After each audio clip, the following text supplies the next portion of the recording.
Good morning. So this would be the second part of worksheet 10E. Okay, let me just adjust this.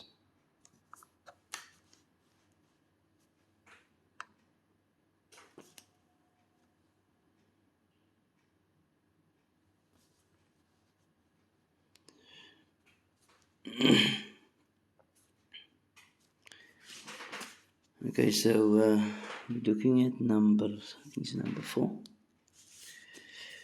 Okay, so in number 4 we are told that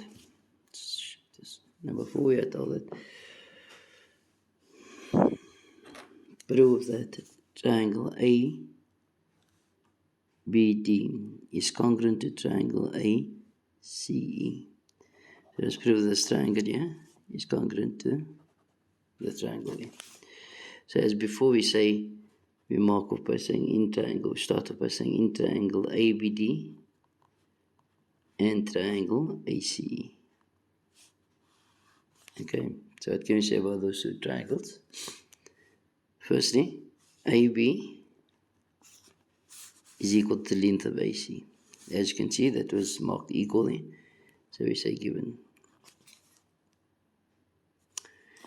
Then we know that BD is equal to EC. How do we know that? That was also given. Okay.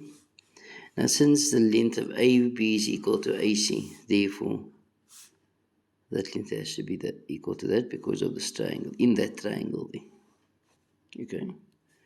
So we can say that angle B is equal to angle C. Why? So it's angles opposite equal sides.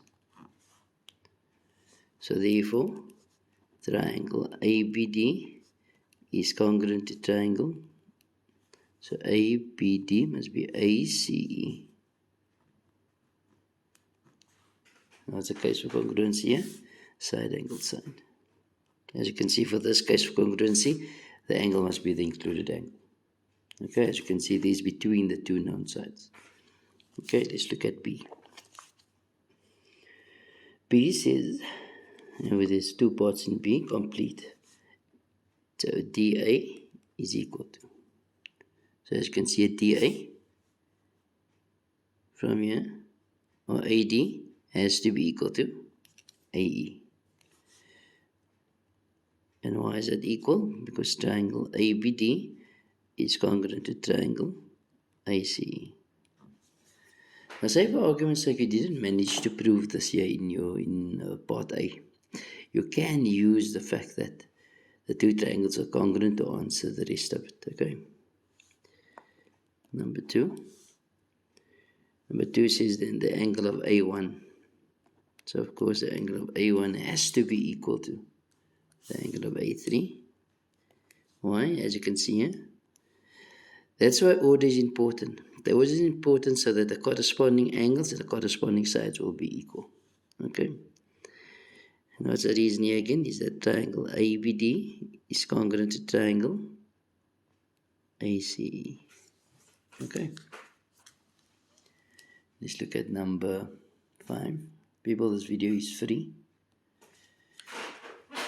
If I had made any mistake as well, you can just refer it back to me.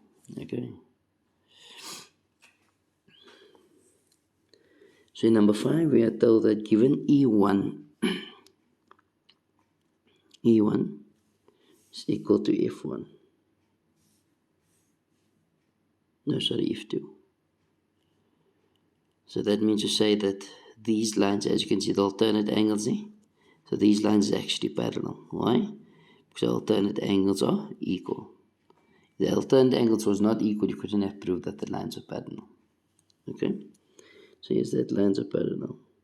The question says prove that. So in congruency, so we say in triangle BEC and triangle DFA. So we go B E C, which is the same triangle, and D F A, which is the triangle. So firstly we know that is equal to that. Okay. Just given equal. Then we know that that length is equal to that length. And we now know that since those lines are parallel, we know that A1 is equal to C2 because alternate angles are equal. Okay.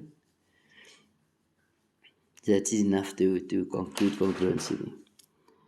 So let's lay that out quickly. So we firstly say that BE, the length of BE is equal to the length of FD. Why? So it was given equal. Then we know that E1 is equal to F2. Why? Because alternate angles are equal. No. E1 is equal to F2. Why? It was given to us. Sorry about that. That was given. And then A1 is equal to C2. Why? Because the alternate angles are equal, with AD being parallel to BC. Okay. Again, in geometry, there's many ways of doing things. Okay, sometimes it's not that I am following the shortest or easiest way, but at the time that I'm doing the sum, that is what seemed to be the easiest to me. Okay, and also there might be shorter ways or more easier to understand ways.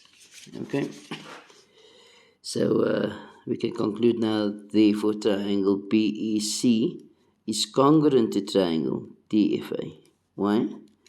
Because we used side angle, so it's angle, side. Okay? And Idun Said to one and all.